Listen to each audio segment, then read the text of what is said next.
ప్రపంచంలోనే ప్రసిద్ధి చెందిన పుణ్యక్షేత్రాలలో కాశీ క్షేత్రం ఒకటి. ఈ కాశీని చూడడానికి మేము మా ఫ్యామిలీ అందరితో కలిసి వచ్చాము.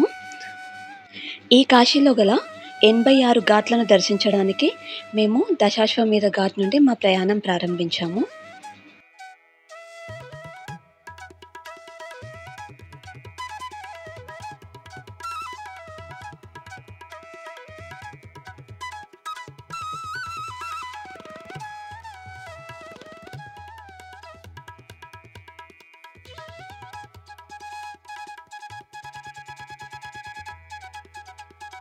మా ఫ్యామిలీ అందరి కోసం ఒక బోట్ మాట్లాడుకొని ఆ బోట్లోనే ఈ 86 ఘాట్లను చూడడానికి బయలుదేరాము.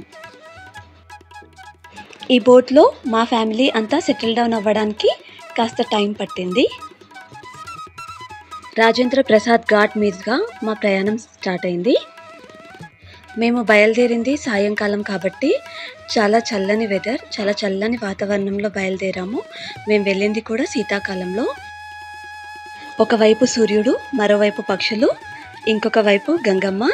మేము ప్రకృతి ఒడిలో ఆడుకుంటున్నట్టుగానే ఈ పడవలో ఆడుకుంటూ వెళ్ళాము. ఈ గంగమ్మకు ఒకవైపు తీరంలో ఉన్న కనిపించే కట్టడాలన్నీ కూడా ఘాట్లే. ఈ ఘాట్లన్నీ 86 ఉన్నాయని ఈ పడవ నడిపే వ్యక్తి చెప్తున్నాడు.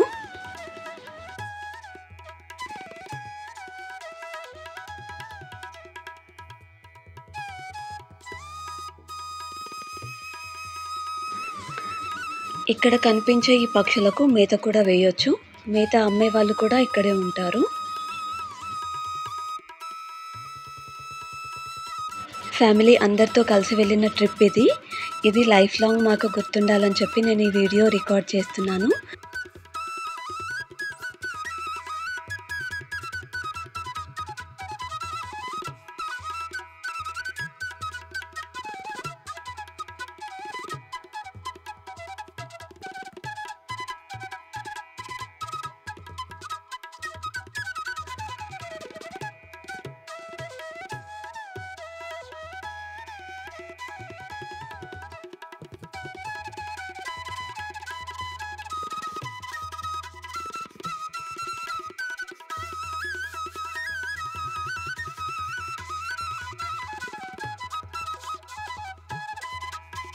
ఇక్కడ వీడియోలో కనిపించేవన్నీ కూడా ఘాట్లే. ఈ ఘాట్లను చూడడానికి ప్రతి ఒక్కరూ పడవలో ఇక్కడికి వస్తారు.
ఇక్కడ తెలుగు వాళ్ళకు సంబంధించిన ఘాట్ కూడా ఉంది. అందుకే అతను బోట్‌ని ఇక్కడ ఆపేశాడు.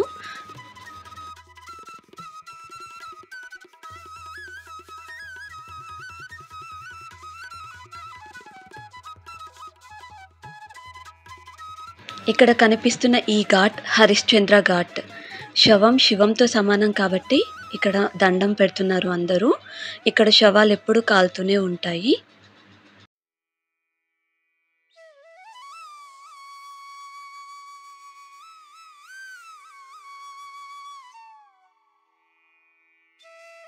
ఇక్కడ కనిపిస్తున్న ఈ ద్వారము విశ్వనాథ స్వామి టెంపుల్‌కి వెళ్ళే 4 ద్వారాలలో ఇది ఒకటి. దీని పక్కనే మణికర్ణిక ఘాట్ ఉంటుంది. ఈ ఘాట్‌లో కూడా నిరంతరం శవాలు కాలుతూనే ఉంటాయి. ఈవినింగ్ గంగా హారతి ఉంటుంది కాబట్టి ఈ దశాశ్వమేధ ఘాట్‌కి అన్ని పడవలు కూడా వచ్చి చేరుతున్నాయి. చాలామంది జనాలు ఇక్కడే ఉంటారు ఈ గంగా హారతి కోసం.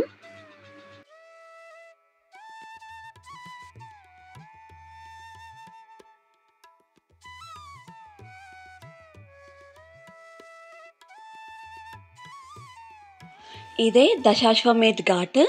మేము బయలుదేరినప్పుడు ఈ ఘాట్‌లో అసలు ఎక్కువగా జనాలు లేరు. కాకపోతే ఈ టైంకి మాత్రం అందరూ ఇక్కడే ఉన్నారు. చాలామంది ఉన్నారు. ఈ హారతి అనేది దశాశ్వమేధ్ ఘాట్‌లోనే కాకుండా గంగా ఘాట్‌లో కూడా జరుగుతుంది. ఆ గంగా ఘాట్ అనేది దశాశ్వమేధ్ ఘాట్ పక్కనే ఉంటుంది.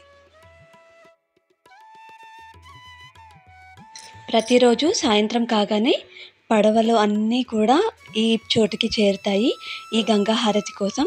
పడవలో ఉన్న జనమందరూ కూడా ఈ గంగా హారతి చూడడానికి వస్తారు. కాకుండా పైనుండి కూడా చాలామంది చూస్తూ ఉంటారు.